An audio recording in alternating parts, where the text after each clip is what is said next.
शुक्लांबरधरं विष्णुं शशिवर्णं चतुर्भुजं प्रसन्नवदनं ध्यायेत् सर्वविघ्नोपशान्तये व्यासाय विष्णुरूपाय व्यासरूपाय विष्णवे नमो वै ब्रह्मनिधये वासिष्ठाय नमो नमः यस्य स्मरणमात्रेण जन्मसंसारबन्धनात् विमुच्यते नमस्तस्मै विष्णवे प्रभविष्णवे ओम नमो वेंकटेशाय. Pranams to everybody. So let's move on to Sloka number 78.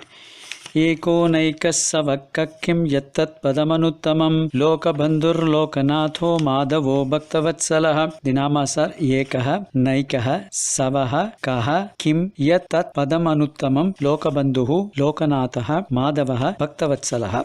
Ekah, ekatvat, ekakatrutvat, ekah. That means one who is the only person who is the creator of this entire universe. Therefore, he is called as ekah. Other meaning is because of his, this his mahimas. That means all is the greatness. There is nobody else who is equivalent to him, and therefore he is called as ekah. Bhagavan himself says in Gita, matta parataram nanyati kinchidasti dhananjaya mai sarvam idam protam sutre maniganaiva. So that is what he says. So there is nobody equivalent to him. We saw the name Atulaha also. There is nobody who is equivalent to him, Tulyam. So therefore we had this name Atulaha, similar meaning ekah. There is nobody in this universe who is equivalent to him, and therefore he is called as ekah. See, Advaitins say that, like Adi Shankar Bhagavad Padal, Paramarthaha sa jatiya vijatiya svagata betibhihi vinirmuktatvat ekah. That means there is no difference at all. There is only one person who is residing, and that is Brahman, and all that we are seeing in this universe is only projection of this illusion or the Maya. There is nothing other than Brahman that exists in this world, and therefore he is called as ekah. Sa ekah advitiya. So that's what the Advaitins say. So according to them, this world is only a Maya illusion. You feel like something is existing, but it is not so. Like what you see in the dream.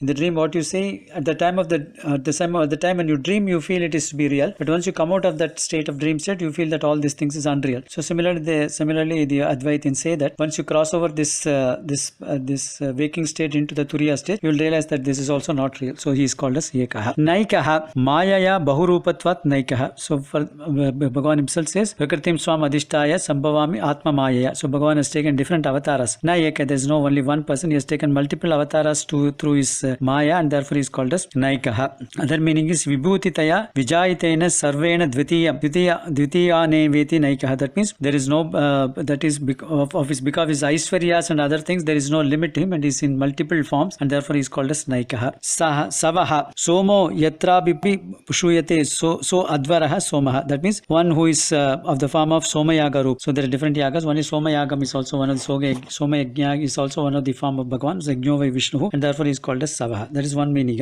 Other meaning is suyate asma iti savah. That means one who has created everything else for himself for the sake of his leela, and therefore he is called as savah.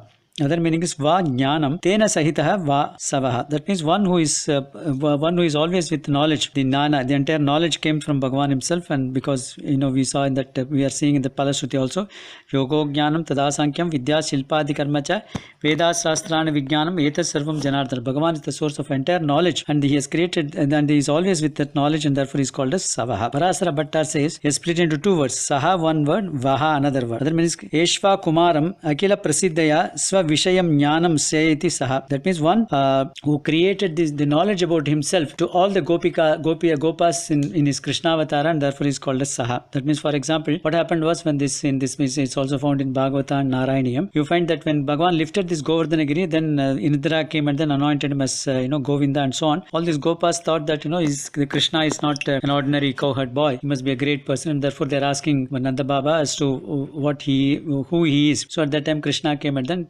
gave that moksha ananda. That's what he says. He lifted all of them to the moksha ananda. They remained in this moksha ananda for some time. So Bhagavan is able to create that kind of a knowledge in all these people, and therefore he is called as saha. Vaha prasiddhi sarva vasitvatvat vaha. That means one who is able to make everybody reside in him, and therefore he is called as vaha. So everybody resides in him, and he also resides in everybody, and therefore he is called as vaha. Kaha, one meaning of kaha is kaha deeptaha. One who is of the form of effulgence and brightness, and therefore is called as kaha. That means other meaning is ka shabdaha shuka vachaka tena stuyate iti kaha. That means one who is always united with happiness, sukam, and therefore he is called as kaha. Of course, we saw this, even though he is residing in all of us, that is, we are all full of this, doshas, all our body, everything, but still in spite of residing in all of us, he is able to shine independently, and therefore he is called as kaha. Kim, sarva purushartha rupatvat brahmaiva vicharyamiti brahma kim. That means one who is being, kim means what? So that means he is being inquired, like what, kim vapyekam parayanam. That's what we saw in that, the questions that Yudhishthira is asking him. So he is being asked by who is he,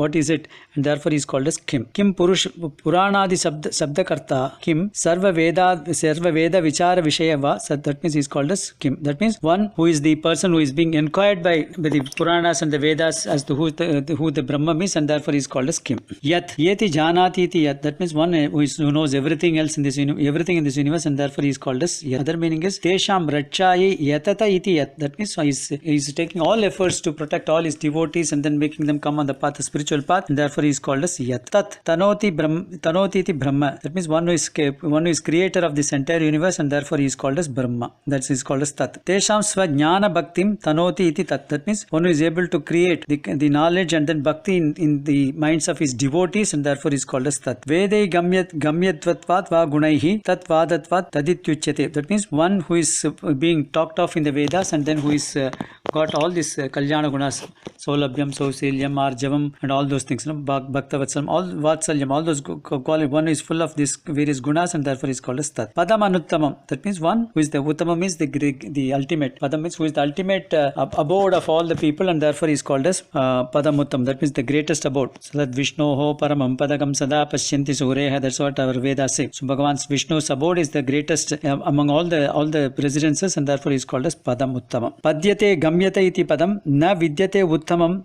Yasmat Anuttam. That means one who is one is the place who is to be place to whom all his devotees reach, and therefore is called as Padam. Anuttam. There is nothing which is greater than that place, and therefore is called as Anuttam. So Padam Anuttam. Lokabandhuhu Lokanam Bandhuhu Lokabandhuhu. That means who is the real relative of all of us. All this, in fact, it's an interesting thing. The English word, find the word relative. So the relationships are all relative. It's relative to what? It's relative to this body, physical body. The relationship between the father and the son is the body of the father vis-a-vis the body of the son. If the body perishes, then the relationship is lost. So it is only temporary, and that's why we call it as relative in relation to this physical body. Whereas Bhagavan is the Bandhu. That means he is the Lokam. He is all, in whichever birth you take, he is the father of all of us, and he is the protector of all of us, and therefore our relationship is permanent with the Bhagavan, and he is the real relative of all this entire Loka, the people living in this universe, and therefore he is called as Lokabandhuhu. Lokanātha, Lokanam Nātha, Lokanātha. That means he is the Lord of the entire universe, the 14 Lokas. There were 7 Lokas, and the Bhurbo, Suvaha, Maha, Janatapa, Atala, Vitala, Sutala, Talatala, Rasatala, Mahatala, Patala. These are the 7 plus 7, 14 Lokas. Bhagavan is the Lord of all these 14 Lokas, and therefore he is called as Lokanātha. Lokaihi Natyate Yachyate Lokan. That means one is being sought after by the entire people in the Lokas, and therefore he is called as Lokanātha.